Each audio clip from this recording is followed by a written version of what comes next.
अस्सलाम वालेकुम जनाब, आप देख रहे हैं हमारा यूट्यूब चैनल मुन्ना फैमिली 786। आज हम आप लोगों को एक बलूचिस्तान के ऐसे इलाके की स्टोरी सुनाने जा रहे हैं जो कि वो इलाका जहां कोई भी पंजाब का शख्स जाए तो वहां उसके एनओसी चेक करके इसको कत्ल कर देते हैं। आए इस वीडियो में जानना चाहते हैं कि ऐसा क्या राज है जो भी शख्स वहां जाए पंजाब का तो इसको मौत के घाट उतार दिया जाता है। क्या इन लोगों के सीने में दर्द नहीं है? क्या इन लोगों के सीने में एक ऐसी आग छुपी हुई है जो पंजाब के किसी भी शख्स को वहां जाने से पहले ही मार देते हैं? तो चलिए दोस्तों, स्टोरी को शुरू करते हैं।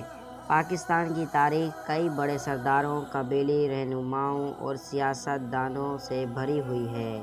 इनमें से नुमाया नाम है नवाब अकबर भट्टी का। अकबर भट्टी न सिर्फ एक कबीले के सरदार थे बल्कि पाकिस्तान की सियासत में एक बड़ा किरदार भी अदा कर रहे हैं। इनकी ज़िंदगी ताकत, सियासत और तनाअत के किरदार घूमती रही। इनका नाम अंजाम पाकिस्तान की तारीख में एक मुनता और यादगार वाक़या बन गया। आए चलते हैं इनकी ज़िंदगी के सफ़र की तरफ। अकबर भट्टी 12 जुलाई 1927 को पाकिस्तान के इलाके डेरे भट्टी में पैदा हुए। वो भट्टी कबीले के सरदार घराने से ताल्लुक़ रखते थे। क्योंकि वो एक ऐसी रियासत कबीले के सरदार के बेटे थे, इसलिए तालीम के लिए उन्हें लाहौर और फिर ऑक्सफोर्ड भेजा गया। तालीम मुकम्मल करने के बाद वो वापस बलूचिस्तान आए और अपने कबीले की क़यादत संभाली। पाकिस्तान बनने के बाद अकबर भट्टी ने सियासत में कदम रखा। वो 1958 में वफाकी हुकूमत के वज़ीर दफ़ा भी रहे और बाद में मुख्तलिफ़ अदारों में कई अहम व रज़ाक फ़ायदेमंद हुआ। वो बलूचिस्तान के गवर्नर भी बने और वज़ीर आला भी। अकबर भट्टी सख्त मिजाज, ज़िद्दी और गैरतमंद बलोच सरदार के तौर पर जाने जाते थे। वो अपने कबीले के लोगों की मिसाल को उठाते थे, अक्सर वफात के मरकज़ के साथ टक्कर भी जाते। बलोच पाकिस्तान का सबसे बड़ा सूबा है और गैस, तेल और ग़िज़ाई वसाइल से मालामाल है। अकबर भट्टी हमेशा ये मुतालबा करते हैं कि इनकी वसाइल से सबसे ज़्यादा फ़ायदा बलोच अवाम को मिलना चाहिए। इनका कहना था कि सूबा पसंद है लेकिन इनकी दौलत दूसरे सूबों में इस्तेमाल हो रही है। यही मुतालबा आहिस्ता आहिस्ता मरकज़ और भट्टी के दरमियान कशिद का असर बना। 2000 की दहाई में जनरल परवेज़ मुशर्रफ ने दौर में अकबर भट्टी ने हुकूमत के ख़िलाफ़ मुसल्लह जदोजहद शुरू की। वो चाहते थे कि बलूचिस्तान के वसाइल पर सबसे पहले बलूचिस्तान के लोग हकदार हों।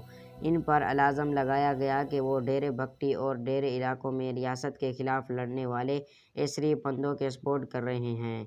दूसरी तरफ इनके हामी कहते थे कि अकबर भट्टी सिर्फ एक लोगों के हकूक़ जंग लड़ते हैं। 2006 में हुकूमत ने इनके खिलाफ बड़ी कार्रवाई का फैसला किया। वो कहलो और तराइनी के पहाड़ों में छुप गए। फ़ौज ने ऑपरेशन शुरू किया और कई माह तक मुकाबला जारी रखा। 26 अगस्त 2006 को एक गहरी गार में शिद्दत लड़ाई और बीमारी के नतीजे में नवाब अकबर भट्टी की मौत हो गई। इनके साथी भी मौत में हो गए। अकबर भट्टी की मौत ने पूरे बलूचिस्तान को हिला कर रख दिया। इनके हामियों ने कहा कि ये कत्ल है और बलूचिस्तान के साथ नाइंसाफ़ी है। पूरे सूबे में मुजाहरा फूट पड़ा। कई रोज़ तक हड़तालें टूट फूट होती रही। मरकज़ में बैठे लोग कहते अकबर भट्टी रियासत के ख़िलाफ़ थे, इसीलिए इनके साथ ऐसा होना हरगिज़ था। लेकिन हकीकत यह है कि इनकी मौत ने बलूचिस्तान के ज़ख्मों को और भी गहरा कर दिया। अकबर भट्टी आज भी एक मुनाया शख्स हैं।